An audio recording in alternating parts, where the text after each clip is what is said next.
अस्सलाम वालेकुम वरहमतुल्लाहि वबरकातुहू। कैसे हैं आप लोग? उम्मीद है कि अल्लाह पाक के फजल करम से सब खैरियत से होंगे। अल्लाह ताला हम सबको अपने हिफ्ज़ व अमान में रखे। तो आज का जो टॉपिक है वो एक ऐसे शख्स के बारे में है जो अल्लाह ताला का इतना बरगज़ीदा बंदा था, इसमें आज़म भी जानता था और इतना मुस्तजाबुद दावा था कि हाथ यूं ही बुलंद करता दुआ के लिए तो हाथ नीचे आने से पहले उसकी दुआ कबूल हो जाती थी। उसका नाम कुरान पाक में उसका जो जिक्र है वो सूरा आराफ के अंदर आयत नंबर 145 और 146 के अंदर अल्लाह ताला ने फरमाया है और उसे एक कुत्ते के तौर पर उसका जिक्र किया गया है। वो बंदा अल्लाह का बड़ा बरगज़ीदा था। तो हमने देखना यह है कि एक इतना बरगज़ीदा बंदा कि जिसकी दुआएं अल्लाह ताला ऐसे कबूल करता है कि अभी हाथ नीचे नहीं आते तो दुआ कबूल हो जाती है, और फिर उसी को अल्लाह ताला ने एक कुत्ते के साथ मिला दिया कि उसका जिक्र एक कुत्ते के तौर पर जाना जाता है। बालअम बिन बाउरा उसका नाम था। बनी इसराइल के अंदर एक कौम थी, उसके अंदर वो रहता था। और एक दफ़ा हज़रत मूसा अलैहिस्सलाम ने कौम जब्बारीन पर जो ना जिहाद करने के लिए तमाम बनी इसराइल के लोगों को इकट्ठा किया और एक बहुत बड़े लश्कर के साथ जो ना उनके साथ जिहाद करने के लिए चले। तो जब बलअम बिन बौरा की कौम को पता चला कि एक हज़रत मूसा अलैहिस्सलाम बहुत बड़े लश्कर के साथ आ रहे हैं, तो वो फ़ौरन सारे इकट्ठे होकर उनके पास गए और कहा कि आप हज़रत मूसा अलैहिस्सलाम और उनके लश्कर के लिए अल्लाह ताला से बद्दुआ करें कि अल्लाह ताला उनको शिकस्त दे और यहाँ से वो चले जाएं।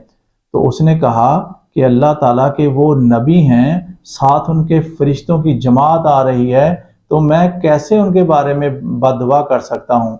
तो उन्होंने काफ़ी ज़्यादा जो ना वो उनसे बहुत ज़्यादा रिक्वेस्ट की, बहुत ज़्यादा वो रोना शुरू हो गए। तो उन्होंने कहा, उसने बालअम बिन बौरा ने कहा कि चलें फिर आप इस तरह करें कि मुझे थोड़ा वक्त दें, मैं इस्तिखारा करता हूँ, अगर तो मुझे इजाज़त मिल गई तो मैं उनके लिए बद्दुआ करूँगा।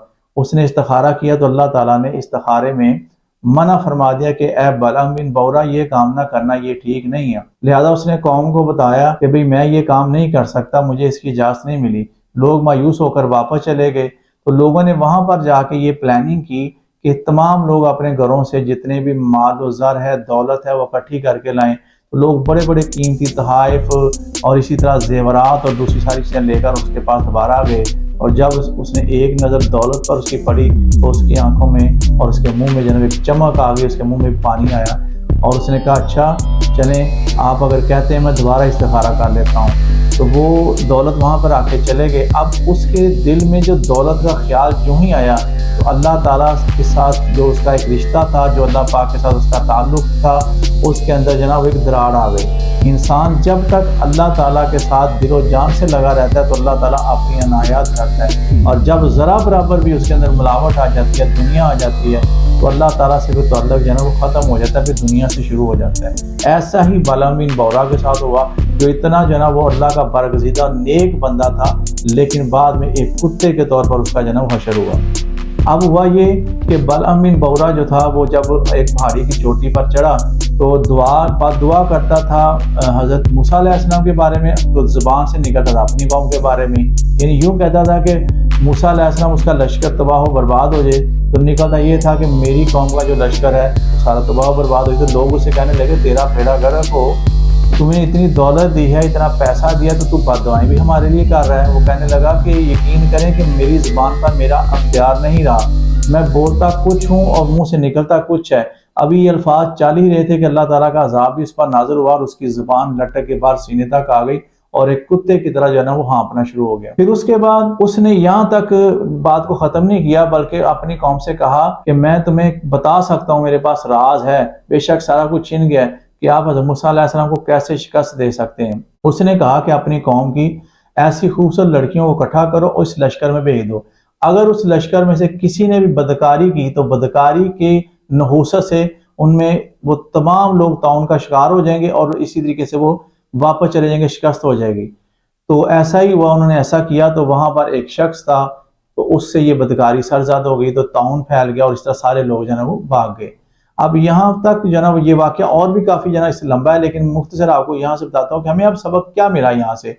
दो बातों का सबक हमें यहाँ से मिला कि एक तो अल्लाह ताला के साथ जब हम मोहब्बत करते हैं تو مال و زر اور مال و دولت کی اگر اس میں آ جاتی ہے ایک ذرا برابر بھی جھلک آ جائے تو اللہ پاک اپنی عنایات اور کرم ختم کر دیتا ہے۔ اور آج ہم کہاں پر کھڑے ہیں؟ ہم نے نعت پڑھنی ہے تو وہ بھی پیسوں کے لیے، سب کی بات نہیں کر رہا، میجورٹی کی بات کر رہا ہوں۔ ہم نے تلاوت کرنی ہے وہ بھی پیسوں کے لیے، ہم نے کسی محفل میں جا کے کوئی بیان کرنا ہے تو وہ بھی پیسوں کے لیے۔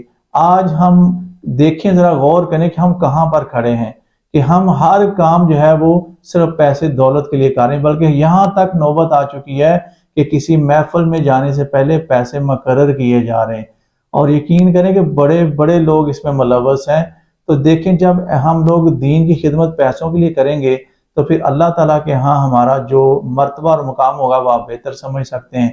تو جو کام اللہ کی رضا کے لیے کیے جاتے ہیں وہ اثر بھی رکھتے ہیں اور ان کا ایک مقام بھی ہوتا ہے۔ دوسرا، یاد رکھیں کہ بدکاری کی ایک نحوست ایسی نحوست ہے جو لوگوں کے زوال کا سبب بنتی ہے۔ تو اللہ تعالیٰ سے دعا کریں کہ اللہ تعالیٰ ہمیں ایسے تمام نحوستوں سے، ایسی تمام باتوں سے محفوظ فرمائے جس سے اللہ اور اس کا رسول ناراض ہوتا ہے۔ اللہ تعالیٰ ہمیں دین کی باتیں سمجھنے، اس پر عمل کرنے کی توفیق عطا فرمائے۔ اپنی باتوں میں یاد رکھیے گا۔ السلام علیکم ورحمۃ اللہ وبرکاتہ۔